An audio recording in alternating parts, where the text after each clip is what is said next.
শুরু করলাম রাধারানীর সাজ সিঙ্গার। শুরুতেই ভালো করে দেখে নাও, যা যা আছে সমস্তটা তোমরা দেখে নাও কিভাবে আছে। এবার কিভাবে আমি সাজাবো সেটাও তোমাদের দেখিয়ে দিই। দেখতে থাকো তাহলে, আর আমার সঙ্গে থাকো। ছোট্ট ছোট্ট করে ব্লগগুলো দিচ্ছি, দেখতে থাকো। জানি না তো, আমি ভাবছি ছোট হচ্ছে, এখন কতটা ছোট হচ্ছে আমার সেটা বুঝতে পারছি। ঠিক আছে, দেখতে তো থাকো, তারপর দেখা যাচ্ছে। শুরু করে দিলাম রাধারানীকে সাজাতে। আমার তো সাজাতে ভীষণ ভালো লাগে, আর কেউ যখন সাজায় তখন সেটা দেখতেও ভীষণ ভালো লাগে। আমি এখন সাজাচ্ছি, সেটা সবাইকে বলছি, তোমাদের বললাম যে ছোট ছোট করে দেব, কিন্তু দেখছি যে ছোট ছোট করে দিতে গেলে অনেকটা দেরি হয়ে যাবে। আর অনেকটা দেরি হয়ে গেলে যে মানে জন্মাষ্টমীর পুরো ব্লগটা দিতে দিতে প্রচুর টাইম লেগে যাবে। আগেরটা একটু ছোট্ট দিলাম, শুধু কৃষ্ণের মানে সাজটাই দিলাম, সাজানোটা। আর এখন আমি পুরোটাই দিয়ে দেবো, মোটামুটি মানে সবার সাজানো, অভিষেক সব কিছুই দেবো। তবে হ্যাঁ, আমি লোকনাথ বাবার অভিষেকটা তোমাদের সঙ্গে শেয়ার করিনি, কিছুই করতে পারিনি লোকনাথ বাবারটা, কারণ অতক্ষণ ধরে আমি আর মানে ভিডিও করার মতন লোক পাচ্ছিলাম না। ভিডিও করে না দিলে কি করে সম্ভব বলো। আর একটা ব্যাপার হচ্ছে, যে ভিডিও করছে সে পুরো এখানে এনগেজ হয়ে থাকছে, আর এটা তো আমার সময়টা কম লাগেনি। যতটা আমি তোমাদের সঙ্গে ভিডিওতে দেখাচ্ছি, যারা আমার লাইভটা দেখেছো তারা জানো। যদি দেখে থাকো কেউ লাইভটা, জানি না কজন দেখেছো, যদি কেউ লাইভটা পুরোপুরি চালিয়ে রেখে দাও দিতে, তাহলে বুঝতে পারতে এটা আমার কতক্ষণ টাইম লেগেছে। মানে পুরোটা কমপ্লিট করতে প্রায় 5 ঘন্টা সময় লেগেছে আমার। কারণ এটা তো শুধু এখন তো শুধু আমি এডিট করে তোমাদের দেখাচ্ছি, আর সেই সময় এটা এখানে, সেটা সেখানে, সেটা ওখানে, এরকম একটা ব্যাপার ছিল। আর যেটা ব্যাপার সেটা হচ্ছে সমস্তটা অভিজ্ঞতার উপর নির্ভর করে। আমি এত তাড়াহুড়ো করে সমস্ত কাজ করতে পারি না, যেটা আগে পারতাম। ভীষণ ঝটপট ঝটপট যে সমস্ত কাজগুলো করে নিতে পারতাম, সেগুলো এখন আমি সেভাবে ঝটপট করে করতে পারি না। কারণ আমার মানে কয়েকবার অনেক রকম কিছু হয়ে গেছে, শরীরের প্রবলেম বেশ কয়েকবার, সেটা না বললেই ভালো এই দিনে। তো সেই কারণে কোনো কিছু আমি তাড়াহুড়ো করতে গেলে কোনো মানে খুব ভুল হয়ে যায়, আর থতমত খেয়ে যায়, দিয়ে কোনো কাজটাই ঠিকঠাক করতে পারি না। সেই কারণে আমি ধীরে ধীরে কাজটা করতে পারি, যতটুকু পারি ততটুকু ধীরে সুস্থে করতে পারি। তা সেটাই আমি করছি, যে একটু ধীরে সুস্থেই কাজটা করছি। তা এই ধীরে সুস্থে কাজটা করার জন্যে টাইমটা অনেক বেশি লেগে গেছে। আর একটা ব্যাপার আছে, সব কিছু প্রিপারেশনের ব্যাপার থাকে, অভিজ্ঞতার ব্যাপার থাকে। এগুলোর অভিজ্ঞতা থাকলেও আমার সেই ছোট্ট ছোট্ট রাধাকৃষ্ণ সাজানোর অভিজ্ঞতা ছিল, কিন্তু এত বড় রাধা মাধব সাজানোর অভিজ্ঞতা তো আমার ছিল না। তা সেটা এখন সাজাচ্ছি, সময় লাগছে। তাই বুবাই বলছে যে তুমি হাওড়া থেকে মানুষ নিয়ে এসে সাজাতে, এখন তো তুমি নিজেই সাজাচ্ছ, বেশ ভালো সাজাচ্ছ। না হ্যাঁ, ভালো সাজাচ্ছি, এটাও ঠিক। ধীরে ধীরে সাজাচ্ছি, আমি নিজের মতো করে সাজাচ্ছি, এটাও ঠিক কথা। আর যেটা কথা সেটা হচ্ছে, একটা মানে প্রিপারেশনের ব্যাপার থাকে। প্রত্যেকটা জিনিস যদি হাতের কাছে গোছানো থাকে তাহলে সাজাতে খুব সুবিধা হয়। আমার যেটা হয়েছে সেটা খুব মানে যেটা সমস্যা হয়েছে সেটা হচ্ছে, আমি প্রত্যেক দিন কিনতে গিয়েছি, এটা কিনেছি, সেটা কিনেছি, ওটা কিনেছি, কিন্তু যে জিনিসগুলো আমি কিনেছি সেগুলো যে আমি এক জায়গায় রেডি করে রাখবো, সাজানোর সময়টা আমার সেই সমস্যাটা হবে না, সেই ব্যাপারটা আমার হয়নি, ছিল না আর কি। একটা জিনিস কিনে নিয়ে এসেছি, একটা প্যাকেট ধরে রেখে দিয়েছি, এই ব্যাপারটা করেছি। কারণ সময় পাইনি, সেগুলোকেও যে রেডি করে রাখবো সেটা সময়ও পাইনি, সেটা অতটা মাথাতেও ছিল না ব্যাপারটা। এর আগের বছর তো আমি জন্মাষ্টমী শুধু গোপাল বাবাজিকে নিয়ে করেছি, কাজেই এতটা চাপ ছিল না। কিন্তু এবার যেহেতু রাধা মাধব আছে, সেই জন্য চাপটা আমার আরও অনেক বেশি। শুধু গোপাল বাবাজি ছিলেন আর ওই দুই ছোট্ট রাধাকৃষ্ণ, কাজেই আমার চাপ অনেক কম ছিল। কিন্তু এখন সেই চাপটা অনেকটা বেশি, সেই কারণে আমার ওগুলো গুছিয়ে রাখা উচিত ছিল। আর শুধু গোপাল বাবাজির ড্রেস ছিল, শুধু গোপাল বাবাজির গহনাগাটি ছিল, কাজে এক জায়গাতেই ছিল, বেশি কেনাকাটি ছিল না। আর এবার যেটা হয়েছে, প্রচুর জিনিস কেনা হয়েছে, বিভিন্ন ধরনের জিনিস কেনা হয়েছে। তারপর সেগুলো দিয়ে কোনটা কখন সাজাবো, কোনটার পরে কোনটা পরাবো, এই যে ব্যাপারগুলো মাথায়, আমার অভিজ্ঞতা অনেকটাই কম। ছোট রাধাকৃষ্ণের কী হয়েছে, একটা মানে একবার সাজানো হয়ে গেলে দ্বিতীয়বার সেটাকে খুলে আবার যদি সাজানো যায় তাহলে এমন কিছু অসুবিধা হয় না, ফটাফট হয়ে যায়। কিন্তু মানে ইনাদের যখন যদি একটা ভুল হয়ে যাচ্ছে যে এটা আগে পরানো দরকার ছিল, এটা পরে পরানো দরকার ছিল, তখনই গন্ডগোলটা হয়ে যাচ্ছে। হাতের চুড়িটা ফট করে আগে পরিয়ে দিচ্ছিলাম, গলার মালা আগে, কানের দুল আগে না পরে, এরকম পরাতে গিয়ে গন্ডগোলটা হয়। আগে মালা পরে কানের দুল পরালে পরানোটা সুবিধা হয়, কিন্তু কোনো সময় যদি ভুল হয়ে আগে কানের দুলটা পরিয়ে ফেলি, তাহলে আবার সেই কানের দুল খুলে আবার গলারটা ঠিক করে পরিয়ে তারপর কানের দুল পরাই। এইটা করি আমি, মানে আমার এরকম হয়। এবার কি, এইবার পরানো হয়ে গেল, তো পরের বার থেকে এই ব্যাপারটা হবে না, দুবার ছাড়ানো পরানো হয়ে গেল। কিন্তু ধরো অন্য দিন ড্রেস চেঞ্জ করা আর আজকের যে ড্রেস করা, সেটার মধ্যে একটু তফাৎ আছে, সবাই জানো। তা সেটাই আমার ক্ষেত্রেও সেটাই হয়েছে।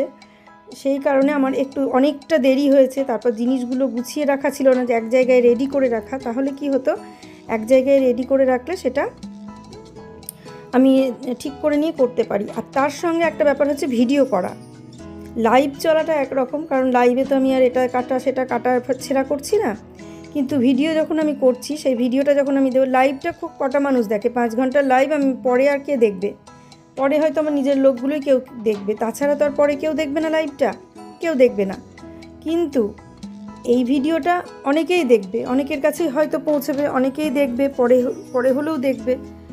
সেই কারণে সে ভিডিওটাকে আমাকে সেইভাবে রেডি করতে হচ্ছে। লাইভে ওরকম হয়তো একই জিনিস দুবার আছে, দেখানো আছে। তোমরা হয়তো যদি যারা লাইভ দেখেছো তারা দেখতে পাবে যে কতবার কি করেছি না করেছি, কিন্তু যারা ভিডিও দেখবে তাদের কিন্তু ওটা ভালো লাগবে না। তাই ভিডিও যখন করতে হচ্ছে তখন আমাকে ঠিকভাবে সেট করে করতে হচ্ছে। সেই কারণে মানে এইগুলো মানে সাজাতে আরও অনেকটা দেরি হয়েছে। ভিডিও করে করে সাজাতে একটু দেরি হয়েছে, আবার কখন কে এসে একটু ভিডিও করে দেবে তার জন্য আবার একটু বসে থাকতে হয়েছে, মানে এরকম বিভিন্ন ব্যাপারে অনেকটা দেরি হয়েছে। তবে এবারকার অভিজ্ঞতা থেকে যেটা বুঝলাম সেটা পরের বার আর করবো না। পরের বার যেমন আমি জিনিসগুলো যখনই যেটা কেনাকাটা করব, ঠিক এক জায়গায় সব রেডি করে রাখবো। গহনাগাটি এক জায়গায়, ড্রেস এক জায়গায়, একদম পরপর একটা কিছুর মধ্যে, একটা ব্যাগের মধ্যে গুছিয়ে রেখে দেবো, যে এইগুলোই আমার ওই সময়টা লাগবে। এই একটা ব্যাগ বের করলে আমি সব পেয়ে যাব হাতের সামনে পরপর। তা এই ব্যাপারটা আমি করব, যেটা আমার মানে অভিজ্ঞতা হলো আর কি। পরের বার সেই অভিজ্ঞতার থেকে, মানে এই অভিজ্ঞতা থেকে পরের বার আমি কিছুটা আবার হলেও মানে সহজ হবে আর কি আমার সাজানোটা। এই দেখো একে একে একটা করে জিনিস পরিয়ে দিচ্ছি। প্রথমে নেকলেসটা পরালাম, তারপর বড় হারটা এখন পরিয়ে দিচ্ছি। তার আগে হাতের ইয়েটা কী বলে, বাজুবন্ধ যেটা বলে, সেটা পরিয়ে দিয়েছি। কোমরবন্ধনী পরিয়ে দিয়েছি। কোমরবন্ধনীটা প্রথমে আগে পরিয়ে দিয়েছিলাম, তারপরে মাথায় আসলো যে আরে কোমরবন্ধনী তো আগে পরালে চলবে না, কোমরবন্ধনী তো পরে পরাতে হবে। আবার কোমরবন্ধনী খুললে শাড়িটাকে রেডি করলাম, সামনের জায়গাটা রেডি করলাম, রেডি করে নিয়ে তারপরে আমি আবার কোমরবন্ধনী পরালাম। তারপরে এই দেখো চুড়িটা একবার খুলে একবার পরিয়েছি, দুবার করে খুলে পরাতে হয়েছে, লাগছিল না ওই প্যাঁচটা, ওই জন্য অনেকটা সমস্যা হচ্ছিল। এখন তোমরা দেখলে এখানে ব্যাস হয়ে গেল, কিন্তু এটা করতে গিয়ে আমার 2-3 বার গন্ডগোল হলো, আবার তাকে খুলে ঠিক করে রেডি করে পরাতে হলো। এটা একটা পুঁথি আর একটা স্টোনের জন্য চুড়ি, সেটা পরিয়ে দিলাম একটা, শুধু সোনার মানে শুধু গোল্ডেন কালারের যে বালাটা, সেটার সঙ্গে স্টোনেরটা দিয়ে দিলাম, যে একটু অন্তত মানে গোল্ডেনের থেকে একটু অন্যরকম হোক। তা এইবার এটা হলো। আর এর পরের বার আমি ভেবেছি পুরো স্টোনের গহনা দিয়ে সাজাবো। অনেকে বলে না, সারপ্রাইজ রেখে দেয় যে না এটা এখন না, তখন এখন বলবো না, পরে তোমাদের সঙ্গে দেখাবো, একবারে পুরোটা করে দেখিয়ে দেবো। তা আমি দেখলাম যে ঠিক আছে, একবারে পুরোটা সাজিয়ে দেখানোও যা, আবার সাজিয়ে দেখানোও তাই। তবে কি, এই সাজিয়ে দেখাতে গেলে অনেকটা টাইম লাগে, এটাই ব্যাপার। যেমন এই টায়রা টিকলি আমি কখনো পরাইনি, এমনি সাজানোর সময় পরিয়েছি, যখন পার্লার ছিল তখন পার্লারে সাজানোর সময় পরিয়েছি, কিন্তু এখানে পরাইনি। তা প্রথমে এইভাবে দিলাম, দিয়ে দেখলাম যে না এটা হচ্ছে না, মানে ঢাকা দিলে, ওড়নাটা ঢাকলে পরে ওটা অনেকটা ভেতরে চলে যাচ্ছে। তারপরে আমি আবার দেখলাম যে না, ওটাকে নামিয়ে পরাতে হবে। তারপর মেঘাকে ডাকলাম, বললাম কতটা নামাবো, কতটা কি করব দেখ। তারপরে সাজানোটার জন্য বললাম যে ওড়নাটা দেওয়ার পর দেখো পুরোটাই ঢেকে যাচ্ছে। আমি যে দিয়েছি লোক নিয়ে আসতে সাজানোর জন্য, এই দেখো এবার ঢেকে যাচ্ছে বলে, না বেশি নিচে নামালে দিদিরা তো পুরো নাকের উপরে চলে আসবে। আরে শুধু এইটাকে এখানে ও সেটা দেয়া যাবে কি? লুজ করে দিলে হ্যাঁ দেওয়া যাবে। হ্যাঁ আছে জিনিসটা। এবার এইটাকে এইভাবে দেওয়া হবে, তুলে দিব করে তারপরে দিয়ে দেবো। এবার এটা ঠিক এর সঙ্গে ম্যাচ করছে না, মানে তখন ভেবেছিলাম এটা দেবো, মেঘা ব্যাকা বললো যে হয়ে না, গেছে, খুব একটু একটা সোজা ভালো করে লাগছে না লাগাতে এটার সঙ্গে। ওটা সাজানোর সময় দেখলাম যে ওটা খুব একটা ভালো লাগছে না। তা এখন আমি রাধা মাধব সাজানো হয়ে গেল, এবার আমি গোপাল বাবাজির অভিষেক করব, সাজাবো, পুরোটাই তোমাদের সঙ্গে শেয়ার করব। তা আমি ভেবেছিলাম এটা পরের আর একটা আলাদা ভ্লগ করব, কিন্তু না, আমি আলাদা ভ্লগ আর করলাম না, কারণ মানে অনেকটা পরপর যাবে। ধরো আজকের পরে আবার কালকে একটা দেবো, আবার পরশু দিন, এই করতে করতে মানে জন্মাষ্টমীর ভ্লগে মানুষের বিরক্তি ধরে যাবে আর কি, দেখতে ভালো লাগবে না। সেই কারণে আমি দেখলাম যে সাজানোটা আজকেই শেষ করে দিই, পরের দিন যে ভ্লগ দেবো তাতে পুজো, ভোগ রান্না, পুজো এগুলো সমস্ত দেবো। তা এইভাবেই মানে ভিডিও মানে ভ্লগটা করব, এবার ঠিক করেছি। আর পরের বার আবার কিভাবে ব্লগ করব জানি না, ততদিন ব্লগ করব কি করব, কি হবে না হবে কিছুই আমার জানা নেই, কারণ এবার সেই জন্য এবার এভাবে করলাম, পরে আর একবার আর এক রকমভাবে করবো, করতে হবে প্রত্যেকবার এক এক রকম করেই করতে হবে, প্রতিবার একই রকম তো ভালো লাগবে না। তবে এরপরে হয়তো আর একটু মানে ভালো করে সেজে গুজে করতে হবে, নিজেকে একটু সাজাতেও হবে, একদম শুধু তাদের সাজাচ্ছি আর আমি একদম কেমন হয়ে থাকছি দেখো। তো পুজোর সময়টা আমি শাড়ি পরেছিলাম, পুজো যখন হয়েছিল সেই সময়টা আমি শাড়ি পরেছিলাম, কিন্তু আমি মানে আমাকে ভিডিওতে আনতে পেরেছি কিনা আমি জানি না, আর ভিডিওটা ওই সময় বউয়ের বাবা করছিল, কি ভিডিও করেছে আমি তাও জানি না। তো ওটা পরের ব্লগে তোমরা দেখতে পাবে। আর এই পার্টে শুধু আমি সবারই অভিষেক তবে হ্যাঁ লোকনাথ বাবার তো পারিনি, বললাম দেখাতে পারিনি, কারণ সময়টা অনেক বেশি লেগে যাচ্ছিলো ভিডিও করতে গেলে। আর বুবাই ভিডিও করছে, বুবাই ভিডিও করলে বুবাই ওদিকে আর যেতে পারছে না, বাজার টাজারে যেতে হচ্ছে এটা ওটা কিনতে। মেঘা চলে গেছে ভোগ রান্না করতে, ভোগের দিকে চলে গেছে মেঘা। তা দেখাবো ও ভোগ রান্না করছিল, সেটাও পরের ব্লগে সবই দেখাবো, কারণ সেই কারণেই ব্লগগুলো একটু দিতে দেরি হচ্ছে আমার। সবার যেমন তাড়াতাড়ি ব্লগ দিতে পেরেছে, আমি সেটা পারছি না, একটু টাইম লাগছে। আর তারপর পুজোর পরে আমি একটুখানি রেস্ট নিচ্ছিলাম, মানে প্রচণ্ড ব্যস্ততার মধ্যে গেছে কটা দিন, সবারই গেছে আমারও গেছে, কিন্তু সবার সঙ্গে আমার তফাৎ একটাই, সবাই যেমন দৌড়ে ঝাঁপিয়ে কাজ করে সব কিছু করতে পারে, কিন্তু আমি সেটা পারি না, এটা আমার একটা সমস্যা। আবার ঘুমটা যদি পুরোপুরি ঠিকঠাক না হয় তাহলেও আমি কিছু করতে পারি না। ভেবেছিলাম এগুলো সমস্ত আগের দিন রাত্রে করে রাখবো, এই ডিসিশানটা আমি নিয়েছিলাম, বলেও ছিলাম তোমাদের সবাইকে আমি সেটা বলেছিলাম, কিন্তু মানে মন্দির সাজাতে সাজাতে এতটাই দেরি হয়ে গেল, আমি আর এগুলো আগের দিন রাত্রে করে রাখতে পারলাম না, অনেকটা দেরি হয়ে গেল বলে শুতে শুতে অনেকটা দেরি হলো। তো বউয়ের বাবা বললো যে এ রাতেও ঘুম হবে না, ও রাতেও ঘুম হবে না তোমার, তার থেকে ভোরবেলায় উঠে করো। তা ভোরেও উঠতে পারিনি, 6টার দিকে উঠেছি, উঠে ঘরটরগুলো ঝাঁট দেওয়া মোছা সেগুলো করে নিয়েছি, কারণ মাসি এই দিনে মাসি আসেনি, এই দিনটাতে মাসি আসেনি।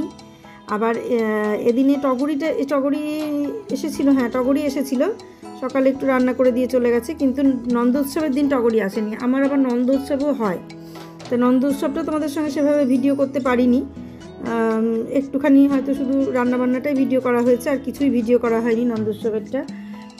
এমন হয়ে গেল দুপুর টাইমটাতে, মানে খুব একটা বাজে মানে এতটাই তাড়াহুড়ো শুরু হয়ে গেল খাওয়া দাওয়া হ্যান নিয়ে, দিয়ে আমি আর সেই সময়টা ভালো মতো ভিডিও করতে পারলাম না, আর বুবাইও ভিডিও করতে পারলো না। দিয়ে আর ওই নন্দোৎসবের দিনটা যে পুজো দিলাম সেই ভিডিওটা আমার হয়নি। তা ঠিক আছে, তাতে অসুবিধার কিছু নেই, এই ভিডিওটাই হলো। তা এর পরের বার আমি নন্দোৎসবের ভিডিওটাও সুন্দর করে করব, কারণ এবার নন্দোৎসবের আর মানে ভোগটা ভোগ বানানো শুরু করা অনেকটা দেরি হয়ে গিয়েছিল, শুরুই করেছিলাম 11টার সময়, তো 11টায় শুরু করলে তো 4টে বাজবেই। তা অনেকটা, কারণ অনেক কিছু হয়েছে। আমি জন্মাষ্টমীর দিন কোনো দিনই, আজ বলে না, শ্বশুরবাড়িতে থাকতে যখন জন্মাষ্টমী হতো তখনও, আবার আমি নিজে যখন জন্মাষ্টমী করেছি তখনও কোনো দিনই আমি দিইনি, মানে জন্মাষ্টমী যেদিন হয় সেদিন অন্যের ভোগ দিই না, কারণ মানে আমি দিই না, কারণ ছোট থেকে আমি জেঠিমার সঙ্গে রাজবাড়িতে যেতাম। রাজবাড়িতে গিয়ে দেখতাম যে পুজো হতো। সেই সময় অতটা মনে ছিল না, যে এতটা ছোট তখন মনে ছিল না, কিন্তু যখন বড় হয়ে জেঠিমার সঙ্গে রাজবাড়িতে গিয়েছিলাম একবার, তখন দেখলাম আমাদের রাজবাড়িতে কোনো অন্নের ভোগ জন্মাষ্টমীর দিন দিল না। এইটা একটা দেখলাম, দিয়ে সেটা সেটা অতটা যে পরে যখন পুজো করলাম সেই সময়টা যে মনে ছিল তেমনটাও নয়। তারপরে আমাদের শ্বশুরবাড়িতে গিয়ে দেখলাম যে নন্দোৎসবটা ঘোষ যারা হয়, যারা দুধ দেয়, তারা এই নন্দোৎসবটা খুব বেশি করে পালন করে। সেটা বুঝলাম, কারণ বুবাই যখন ছোট, দুধ যখন আমরা বাইরে থেকেও যখন গরুর দুধ বন্ধ থাকতো, আমাদের সারা বছর তো গরুর দুধ হয় না, বাছুর হবে তারপর তো সেই সময়টা, যে সময়টা দুধটা বন্ধ থাকতো, সেই টাইমটা আমরা বাইরে ঘোষেদের কাছ থেকে দুধ নিতাম। তা যখন আমি দুধটা নিতাম, তখন ওই নন্দোৎসব পড়লে দেখতাম ওরা দুধ দিতে আসতো না। কেন না, ওই দিন আমাদের উৎসব, ওই দিন হবে না। তা ওই দিন ওরা উৎসব করতো, ওই দিন ওরা উৎসবটা করতো। তাই ওই নন্দোৎসবটা ওই দিনই হয়, ওই দিনই অন্নের ভোগ হয়, দেয় সবাই। দেখতাম, এটা আমি দেখেছি, আমি রাজবাড়িতেও দেখেছি, তারপরে শ্বশুরবাড়িতে এসেও সেটাই দেখেছি। আমার শ্বশুরবাড়িতে কোনো দিন জন্মাষ্টমীর দিন অন্নের ভোগ দেয়নি, কিন্তু নন্দোৎসবের দিন অন্নের ভোগ সব কিছু দেয়। সেটা আমি শুনেছি, জেনেছি। সেই কারণে আমি কোনো দিনই জানি না এটা সত্য মিথ্যা বা কিছু, আমি কিছু জানি না। আমি যেটুকু যা দেখেছি, যেটুকু যা শুনেছি, আমি সেটুকুই তোমাদের সঙ্গে বলছি। এরপরে হয়তো বৃন্দাবনে গেলে আরও কিছু জানতে পারবো, আরও কিছু বুঝতে পারবো। তখন তোমাদের এসে, তাদের কাছ থেকে জেনে এসে আবার বলবো যে যদি তারা বলেন যে না জন্মাষ্টমীতেও অন্নের ভোগ দেয়, আমি তাহলে জন্মাষ্টমীতেও অন্নের ভোগ দেব। আর যদি তারা বলেন যে না জন্মাষ্টমীতে অন্নের ভোগ দিতে নেই, শুধু এইসব মিষ্টি ভোগই দেয়, তাহলে সেটাই করে যাব। কারণ আমি জন্মাষ্টমীতে আজ পর্যন্ত কোনো দিন অন্নের ভোগ দিইনি, সেই জন্য অন্নভোগটা আমি নন্দোৎসবের দিনই দিই। তাই আমি পরপর আমি করলে পরে, এর আগেও যখন করেছি তখন দুদিন এরমভাবেই করেছি। তবে শ্বশুরবাড়িতে থাকতে আমাদের নন্দোৎসব কোনো দিন হয়নি। আমি যেহেতু রাধা মাধব নিয়ে এসেছি, গোপাল বাবাজিকে আনার পরই আমি নন্দোৎসবটা করেছি গতবার, তাই এবারও ঠিক সেইভাবেই আমি নন্দোৎসবটা পালন করলাম। কিন্তু সেই নন্দোৎসব পালনের যে ভিডিওটা, সেটা তোমাদের সঙ্গে শেয়ার হয়নি। তবে এর পরের বার আরও অন্যরকম পরিকল্পনা আছে, কারণ প্রথমবারের অভিজ্ঞতা থেকে মানুষ দ্বিতীয়বারের সাজায় সব কিছু। তা এর পরের বার আমার সেই রকম অভিজ্ঞতা, সেই রকম একটা পরিকল্পনা আছে যে আমি নন্দোৎসবটা কীভাবে পালন করব। তা সেইভাবেই আমি নন্দোৎসবটাকে পালন করব, সব কিছু পরিকল্পনা আছে। আর পরের বার চেষ্টা করব বেশিরভাগ একজন কাউকে সঙ্গে নেওয়ার, যে আমার পাশে থেকে থেকে করবে, এরকম একটা সঙ্গে কাউকে নেওয়ার ইচ্ছে আছে। আর বাইরের যে আর অন্যান্য সব খাবারটা ক্যাটারিংয়ের মাধ্যমেই করব, এরকম একটা ইচ্ছে আছে। জানি না এই ইচ্ছে পূর্ণ হবে কি না। যদি তিনি চান তাহলে হয়তো পূরণ হবে, তিনি যদি চান তাহলে হবে, আর যদি না চান তাহলে হবে না। যদি ভাবে যে না আমিই করব সব, এরকম যদি ভাবেন উনি, তাহলে সেটাই হবে, আমাকেই করতে হবে। কিন্তু তার পরিকল্পনাটা থাকবে অন্যরকম, প্ল্যান অন্যরকম থাকবে, যাতে সব কিছু একটা প্ল্যান মাফিক ঘটনা ঘটে। হ্যাঁ, এই যে মন্দির সাজানোটা, এবার যেমন আগের দিন রাত্রে মন্দিরটা সাজানো শুরু হলো, কিন্তু সামনের বার থেকে সেটা করব না। অন্তত দুদিন আগে মন্দির পুরোটা ঝেড়ে মুছে গুছিয়ে টুছিয়ে, ঝাড়া মোছার দরকার নেই, পরিষ্কারই ছিল, এমনি সবসময় পরিষ্কার করা হয়। তো সেই জন্য আলাদাভাবে যে পুজোর জন্য আমাকে ঝাড়তে মুছতে হবে সেটা করতে হয় না, যে সব সরিয়ে নড়িয়ে ঝাড়বো তার দরকার হয় না। কারণ আমি মাঝে মাঝেই ওইগুলো সমস্ত কিছু আমার পেছন দিক ঝাড়া মোছা হয়, যেগুলো অত তোমাদের সঙ্গে সবসময় শেয়ার করতে পারি না। তা সব যেহেতু হয় ঝাড়া মোছা, সেই কারণে অতটা নোংরাও হয় না। আর নিচগুলো ফাঁকা থাকে, আমি মাঝে মাঝেই ওগুলো ডাস্টার দিয়ে পরিষ্কার করে ফেলি। তা এগুলো করি, ওগুলো তো মাসি করে না, ওগুলো মাসি শুধু সামনেটুকু, মাসিকে বলি তুমি সামনেটা কোনো রকম মুছে নিয়ে বেরিয়ে চলে আসো। আর যে আমি যখন করি, আমি প্রায় প্রতিদিনই আমার সকালে ঝাড় দেওয়া মোছা হয়ে যায় ঠাকুর ঘর, কিন্তু তারপরও যেদিন একটু ভালো করে করি, হয়তো 7 দিন 8 দিন 10 দিন পর ওগুলো করি। কাজেই ঘর পরিষ্কার থাকে, একদম পরিষ্কার থাকে। আমার আলাদাভাবে পুজোর জন্য যে নোংরা ঝাড়া মোছা পরিষ্কার করা, সেটা আমার করতে হয় না। এই যে পুজোটা হয়ে গেল, এরপর একবার সমস্ত তুলে ঝেড়ে মুছে ঘর গুছিয়ে নেব, আবার রাধাষ্টমীর সময় নামাবো, করব এরকম। সেই কারণে মন্দির সাজানোটা আমি যদি 2 দিন আগে সাজিয়ে নিতে পারি, তাহলে আগের দিন আমি ঠাকুর সাজানো বা এগুলো সব করে নিতে পারবো। তা এইভাবে ভেবেছি আর কি। জানি না সবসময় সব ভাবনা আবার কাজেও করা যায় না, আমি যেটা ভাবি সেটা সবসময় যে করতে পারবো সেরকমও হয় না। তা সবার অভিষেক হয়ে গেল মোটামুটি, যে গোপাল বাবাজির সাজ কমপ্লিট হয়ে গেল। এবার চলো ছোটো রাধাকৃষ্ণ, লোকনাথ বাবার কিচ্ছু শেয়ার করতে পারিনি, কারণ ভিডিও করার কেউ ছিল না ওই সময়। পুরোটা সাজানো হয়ে যাবে, তোমাদের সঙ্গে পুরোটা সাজানো শেয়ার করে দেবো। আর আজকের মতো আমি শেষের দিকে চলে এসেছি, আমি ছোটো রাধাকৃষ্ণটা সাজিয়ে নিই। দেখো এখানে রাধাকৃষ্ণ নিয়ে এসেছি, দেখছো এই রাধাকৃষ্ণ আমি এখন স্নান করাবো। এই রাধাকৃষ্ণকে আমি স্নান করাই, বড় রাধাকৃষ্ণকে স্নান করাই না, সেই কারণে দেখো এদেরকে স্নান করিয়ে নিয়ে ড্রেস করিয়ে তারপরে আবার তোমাদের সামনে নিয়ে আসছি। যে ছোটো রাধাকৃষ্ণর সাজানো হয়ে গেল। আমি অভিষেক আর দেখালাম না, কারণ ভিডিও অত করতে পারিনি, সত্যি কথা। মানে ভিডিও তো করে দিতে হবে কাউকে, সবাই ব্যস্ত, যেটুকু পেরেছে সেটুকু করে দিয়েছে। এবার পরের বার একজন কাউকে নিতে হবে ভিডিও করে দেবে সেরকম কাউকে, তাহলে আমার অনেকটা সুবিধা হবে। মানে সবাই একদিকে ব্যস্ত থাকবে না, এই আর কি, এরকম একটা ব্যাপার। যাই হোক, পরিকল্পনাটা থাকবে পরের বার। আর যদি ভিডিও করি পরের বার তাহলে তোমরা দেখতে পাবে, আর যদি ভিডিও না করি তোমরা দেখতে পাবে না। তবে দেখতে পাবে না নয়, চ্যানেলটা তো থাকবেই। আমি সেই চ্যানেলে কিছু না কিছু হয়তো দেবো, যদি পুরো ভিডিও বন্ধই করে দিই। তা একটা কী বলো তো, অভ্যাস হয়ে গেছে, তাই ভিডিও বন্ধ করতে পারবো কি না জানি না। যাই হোক না কেন, তা দেখতে থাকো। হয়ে গেল সাজানো।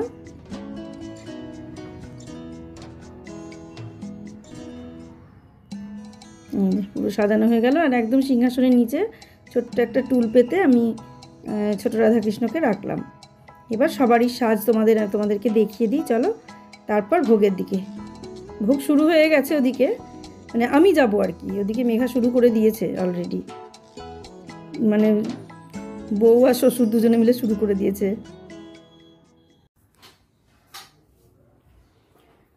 সাজানো কমপ্লিট হলো, এই দেখো এইভাবে সাজানো হয়েছে। পেছনটা এটা আমি সাজিয়েছি, যে আর একটা ওড়না দিয়ে যেটা সাজালাম এইভাবে সেট করে সাজালাম। আর এই ওড়নাটাকে উল্টো হয়েছে দেওয়া, এটাকে এইভাবে দিতে হবে।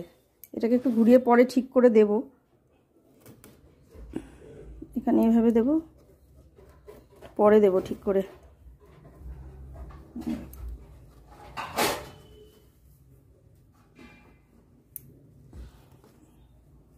এইভাবে, এটা এভাবে দিলাম। এটা হচ্ছে মাথার ওড়না, আর এটা আলাদার একটা ওড়না, আর একটা ওড়না এখানে পরিয়েছি। এইভাবে সাজানো কমপ্লিট হলো। আর এই দেখো রাধা রানীকে নেকলেস পরিয়েছি, আর এই যে বড় মালা পরিয়েছি, আর কানের এই দুলগুলো নেকলেসের সেটের দুল পরিয়েছি রাধা রানীকে। আর মাধবকে এই যে এখানে একটা ছোট্ট নেকলেস পরিয়েছি। এখানে একটা স্টোনের নেকলেস পরানোর ইচ্ছে ছিল আর একটা, কিন্তু হলো না। আর একটু চওড়া নেকলেস হলে ভালো হতো, কিন্তু এখানে পরানো যাবে না, সেই জন্য পরাতে পারলাম না। আর এই যে এইগুলো সব চুড়ি টুড়ি পরিয়েছি। এই পাগড়ির ওপরে এগুলো দেবো, সেটা কি করে দেবো দেখছি আবার। কানের দুল এই, আর এখানেও বড় মালা পরিয়েছি, মালাটা ওদিকে চলে গেছে গো। এই, আর এই যে কোমর কাচুলিটা পরিয়ে দিয়েছি। আর ওই যে ধুতিটা ওদিকে চলে গেছে গো, এটাকে এই দিকে আনতে হবে।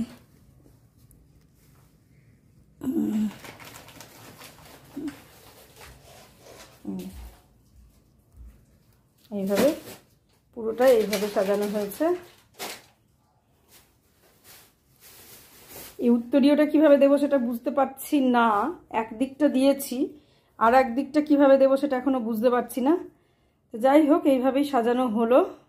এটা এইভাবে আটকিয়েছি, এটা মনে হয় রাধারানীর হাতের সঙ্গে দিলে বেশি ভালো লাগবে, দেখা যাক। আর এই যে রাধারানী,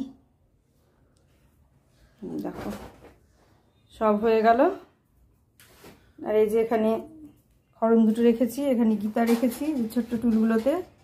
আর এই দেখো এখানে জলশঙ্খ, এই জায়গাটা অনেকটা জায়গা আছে। আর এই যে এইগুলো দেবো, লাগাবো, এখনো দেরি আছে তো, অনেক রাত। আর এই যে গোপাল বাবাজিকেও সাজিয়ে দিয়েছি। দেখো গোপাল বাবাজিকে, আর মানে যেহেতু সব হলুদ তো সেই জন্য গোপাল বাবাজিকে আর ওই গহনা পরালাম না, তার সঙ্গেই পুঁথির গয়নাগুলোই পরিয়ে দিলাম। এগুলো বেশ ভালো লাগছে দেখতে। দেখো এই পাগড়ি, আর এই যে তা ফুল দিয়ে তো রাতেই সাজিয়েছিলাম, সেগুলো দেখেছো। আর এই আসনটা কেচে দিয়েছিলাম, দিয়ে এই আসনটাই পেতেছি। আর এই যে গুরুদেব, গুরুদেব তো আমাদের সাদা ছাড়া কিছু চলবে না। গুরুদেবের এইগুলো সমস্ত কিছু চেঞ্জ করলাম, যেগুলো পাতা ছিল সব চেঞ্জ করলাম। এই যে বালিশের ওয়ার টোয়ার সব চেঞ্জ করলাম। লোকনাথ বাবারও তাই, পুরো সেট চেঞ্জ করেছি, সব কিছু চেঞ্জ করে পেতেছি। এই এতগুলো রাত্রে যদি করতে যেতাম তাহলে আমার মাথা খারাপ হয়ে যেত, সেই জন্য ওরা নিষেধ করলো। আর আমি নিষেধটা শুনেও নিলাম, যে দেখলাম যে দরকার নেই, নিষেধটা না শুনলে আমারই মুশকিল। মহাদেবকে তো স্নান টান করিয়ে সব রেডি করে এখানে রেখেছি। আর এদিকে সমস্ত বাসনপত্র সব রাখা আছে। আর এই যে এই জায়গাটা জলের গঙ্গা জল আছে, আর এইগুলো সব নামিয়ে রেডি করব, ঠিকঠাক করব। আর এই দেখো ঘর একদম ঠিক করে রেডি করে নিয়েছি, পরিষ্কার করে গুছিয়ে নিয়েছি। যে ঘর তোমরা এতক্ষণ দেখছিলে সেটা আর নেই। আর এগুলো লাগবে বলে, এগুলো সমস্ত পুজোরই জিনিস, সেজন্য এগুলো বাইরে রাখা হলো। এগুলো গুছাতে হবে পুরোহিত আসলে। আর এই যে সমস্ত কিছু সাজিয়ে এইভাবে রেডি করে। আমার আর ছোটো লোক ইয়েকে দেখায়, ছোটো রাধাকৃষ্ণকে দেখায়, পিতলের রাধাকৃষ্ণটাকে দেখায়। দেখো পিতলের এই রাধাকৃষ্ণ, এই যে চুরি টুরি মালা টালা সব পরিয়েছি, এই দেখো সাজিয়েছি। কাছ থেকে দেখালাম, কোনোদিন এখানে কাছ থেকে দেখানো হয় না। এই যে এই ড্রেস পরিয়েছি এই কালারের।